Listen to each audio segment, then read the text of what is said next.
Halo semuanya, kembali lagi kita di sini. Di channel ini kita akan belajar mengenai matematika bisnis di semester ini ya. Oke, kali ini pada video saat ini kita akan membahas mengenai program linear. Mirip seperti video sebelumnya, tapi kita menggunakan metode simplex. Kalau video sebelumnya kita menggunakan metode grafik, sekarang kita coba sama-sama belajar mengenai metode simplex. Oke, untuk apa sih sebenarnya program linear metode simplex ini? Yaitu untuk menyelesaikan masalah program linear yang memiliki dua atau lebih variabel. Di video sebelumnya kita sudah mengetahui yaitu program linear tujuannya untuk mengetahui bagaimana cara memaksimumkan atau meminimumkan fungsi tujuan. Itu kalau biasanya memaksimumkan itu maksimumkan keuntungan atau meminimumkan biaya jika kita memiliki kendala-kendala tertentu atau batasan-batasan tertentu. Ya, jadi itu tuh program linear. Nah, kalau untuk metode simplex ini khususnya bisa digunakan untuk variabelnya dua atau lebih variabel. Kalau metode grafik itu dia bisa maksimal hanya 3 variabel. Yang 3 variabel itu belum tentu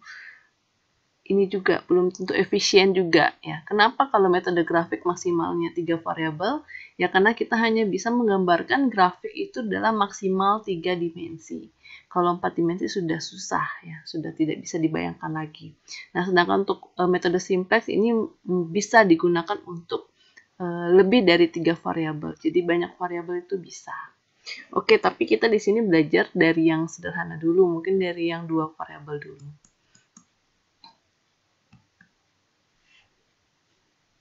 Oke, kita langsung saja ngambil contoh kasus, jadi tidak dijelaskan secara materi dulu. Kalau secara materi aja nanti bayangannya susah nanti ya. Jadi kita langsung bayangkan pakai contoh kasus saja. Ini Ibu ambil dari kasus atau soal dari UAS tahun 2016 ya. Jadi sekalian kisi-kisi UAS juga buat kalian. Nah, kasusnya berbunyi seperti ini. Perusahaan Yogi Furniture akan memproduksi sejumlah meja dan kursi.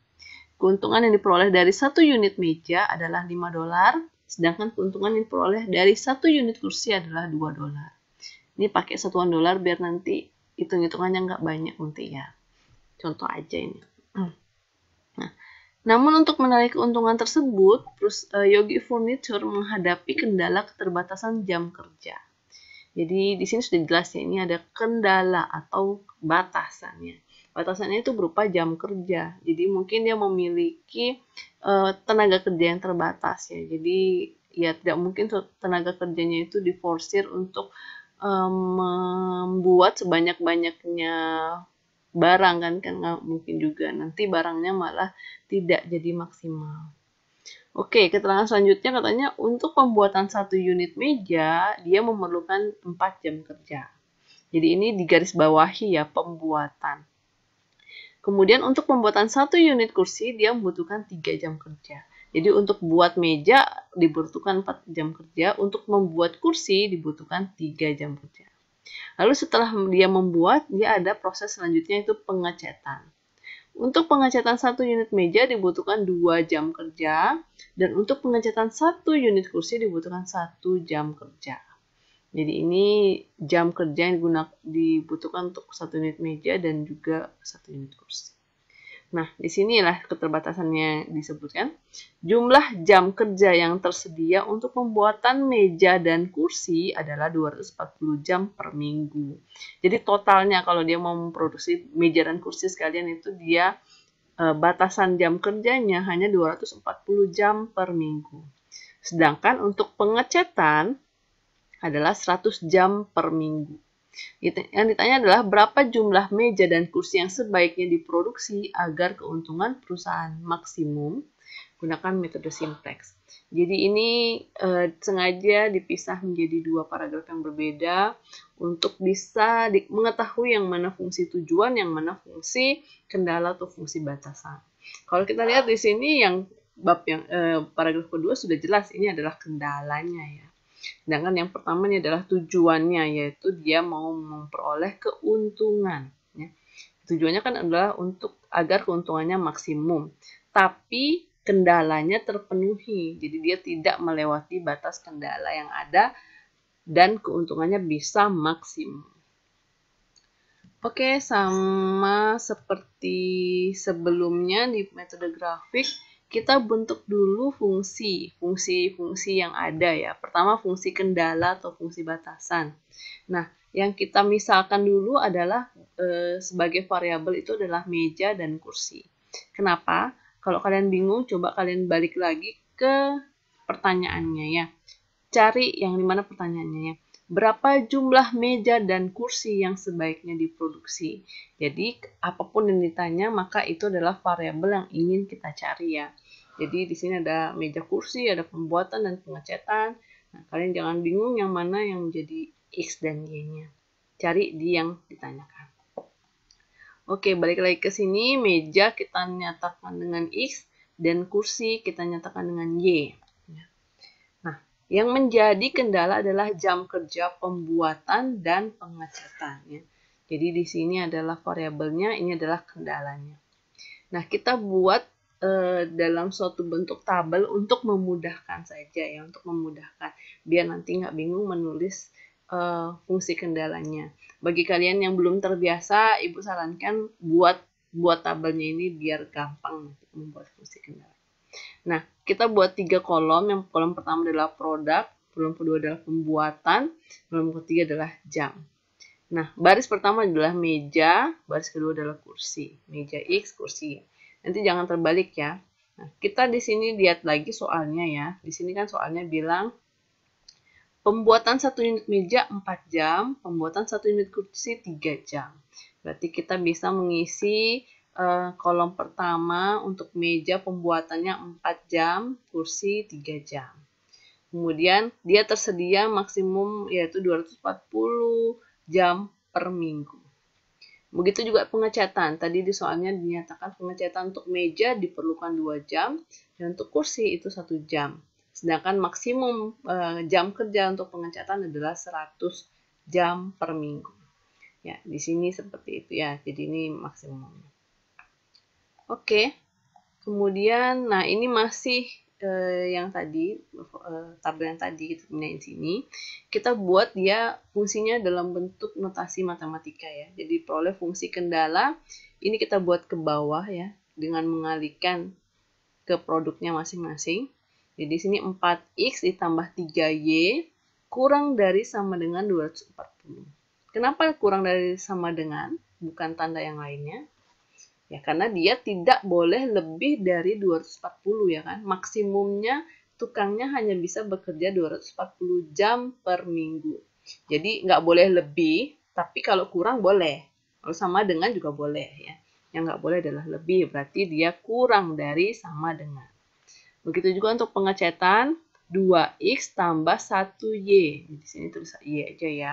Kurang dari sama dengan 100. Ini untuk fungsi pengecetan. Nah, X lebih besar sama dengan 0 dan Y lebih besar sama dengan 0. Kenapa? Karena ini adalah banyaknya meja dan banyaknya kursi. Yang nggak mungkin dia negatif ya. Pasti dia minimal 0 atau lebih dari 0. Oke, next.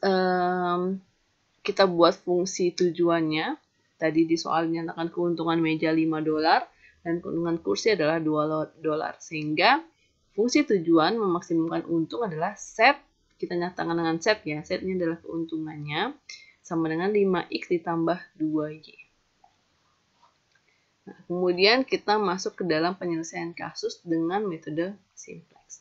Nah, ini harap didengarkan baik-baik. Nanti kalau kurang jelas bisa dibalik-balik lagi ya videonya ya. Diulang lagi dengarnya. Atau memang kalau memang kurang jelas nanti silahkan tuliskan pertanyaannya di kolom komentar.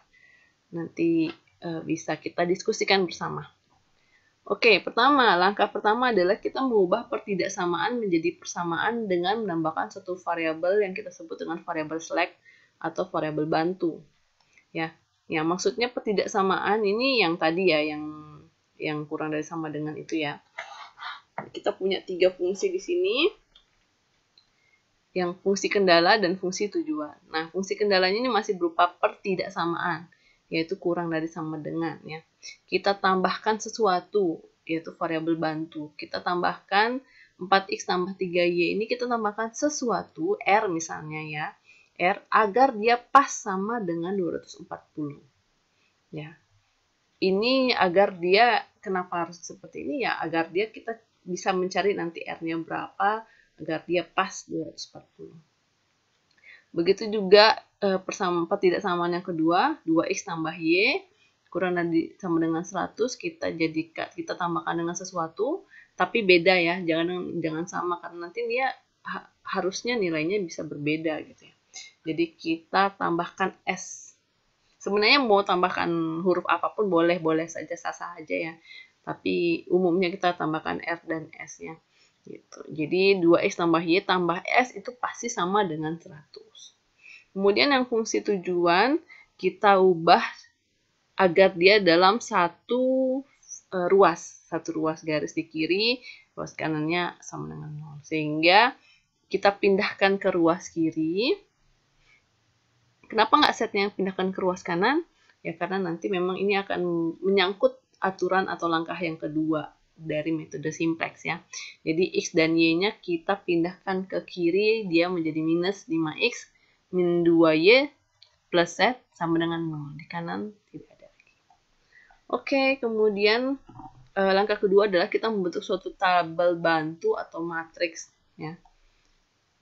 Ini yang tadi ya, yang sudah jadi sama dengan, kita buatkan tabel atau matriksnya, di mana ini kolom-kolomnya adalah variabel-variabel yang ada di sini, yaitu x, y, r, s, kemudian z.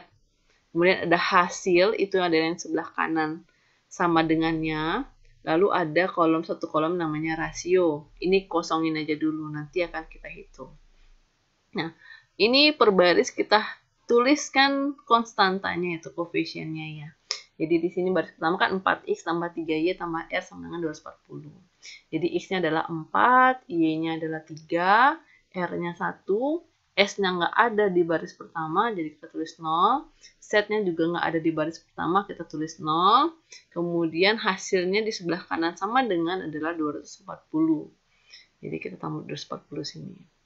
Kemudian baris kedua juga seperti itu, kita pakai 2x tambah 1y.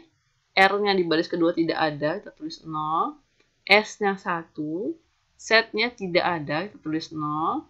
Dan hasilnya adalah 100.